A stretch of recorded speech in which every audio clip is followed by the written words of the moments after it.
Assalamualaikum warahmatullahi wabarakatuh. Perkenalkan, saya Tessa Amanda Putri, NIM 19016200, Prodi Pendidikan Bahasa Indonesia. Baik, kali ini saya akan membahas materi yang ketujuh mengenai administrasi sarana dan prasarana pendidikan, yang meliputi yang pertama, konsep dasar administrasi sarana dan prasarana pendidikan. Yang kedua, proses administrasi sarana dan prasarana pendidikan. Dan yang ketiga, fungsi atau peran guru dalam administrasi sarana dan prasarana pendidikan. Baik, yang pertama, konsep dasar administrasi sarana dan prasarana pendidikan. Sebelum kita memahami dan mengetahui apa itu administrasi sarana dan prasarana pendidikan, terlebih dahulu kita mengetahui apa itu sarana pendidikan dan apa itu prasarana pendidikan. Nah, sarana pendidikan adalah perlengkapan atau peralatan yang secara langsung menunjang proses pendidikan, khususnya pada proses belajar mengajar di sekolah.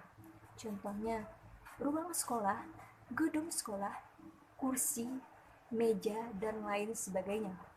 Nah, sedangkan prasarana pendidikan adalah fasilitas yang secara tidak langsung menunjang proses pendidikan, tetapi juga bisa dimanfaatkan dalam proses belajar mengajar. Contohnya, taman sekolah yang dipergunakan untuk praktek biologi maupun pengajaran biologi. Nah, jadi dapat kita tarik kesimpulan bahwa administrasi sarana dan prasarana pendidikan adalah seluruh proses yang dilakukan secara sengaja dan secara bersungguh-sungguh, serta pembinaan secara kontinu terhadap benda-benda pendidikan agar senantiasa siap pakai dalam proses belajar mengajar, sehingga proses belajar mengajar dapat dilaksanakan secara efektif dan efisien guna untuk tercapainya tujuan pendidikan yang telah ditetapkan. Nah, jadi sarana pendidikan adalah peralatan atau perlengkapannya, sedangkan prasarana pendidikannya adalah fasilitasnya. Nah, yang kedua, proses administrasi sarana dan prasarana pendidikan. Proses administrasi sarana dan prasarana pendidikan ada 6 bagian. Yang pertama, perencanaan pengadaan barang. Yang kedua, pengadaan barang.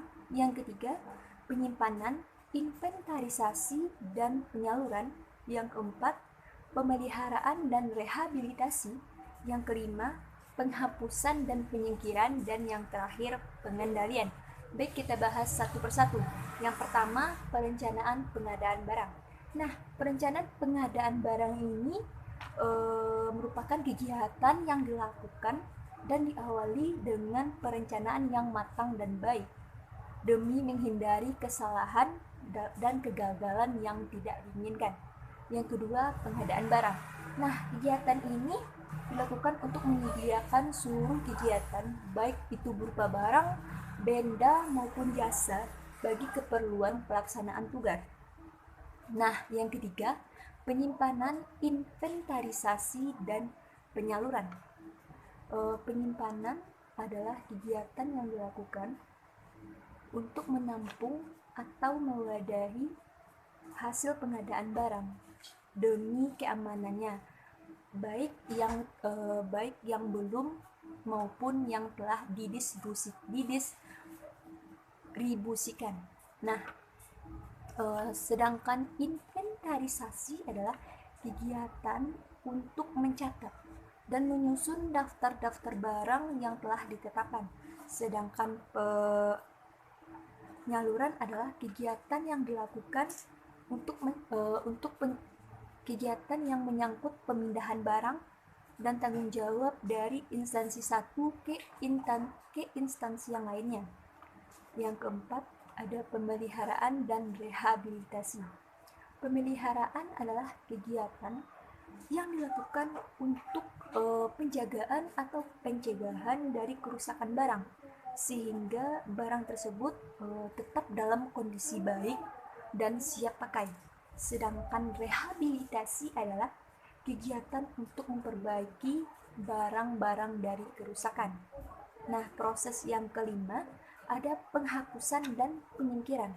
Nah, penghapusan atau penyingkiran adalah kegiatan yang bertujuan untuk mengeluarkan atau menghilangkan barang-barang milik negara dari daftar inventasi negara berdasarkan peraturan perundang-undangan. Nah, yang terakhir ada pengendalian. Nah, pengendalian ini termasuk kegiatan yang tidak lepas dari pengawasan monitoring yang setiap saat dilakukan oleh pemimpin organisasi. Nah, yang ketiga ada peran guru dalam administrasi sarana dan prasarana pendidikan. Peran guru dalam administrasi sarana dan prasarana pendidikan dimulai dari perencanaan, pemanfaatan, pemeliharaan, serta pengawasan.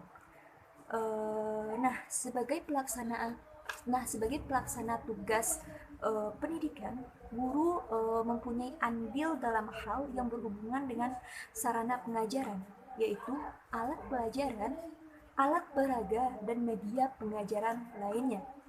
Nah, dengan demikian dapat kita tarik kesimpulan bahwa administrasi sarana dan prasarana pendidikan adalah seluruh proses kegiatan yang dilakukan secara sengaja serta bersungguh-sungguh dan pembinaan secara kontinu terhadap benda-benda pendidikan yang siap pakai dalam proses belajar mengajar, sehingga proses belajar mengajar dapat dilaksanakan secara efektif dan efisien guna untuk tercapainya tujuan pendidikan yang telah ditetapkan.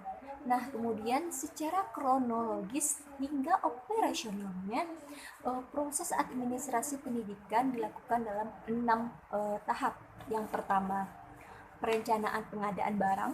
Yang kedua, pengadaan barang. Yang ketiga, penyimpanan, inventarisasi, dan penyaluran. Yang keempat, pemeliharaan dan rehabilitasi. Yang kelima, penghapusan dan penyingkiran. Dan yang terakhir, pengendalian. Nah, sekian penjelasan dari saya mengenai materi administrasi sarana dan prasarana pendidikan. Mohon maaf atas salah dan kilaf, mohon maaf atas salah penyampaian. Saya akhiri. Assalamualaikum warahmatullahi wabarakatuh.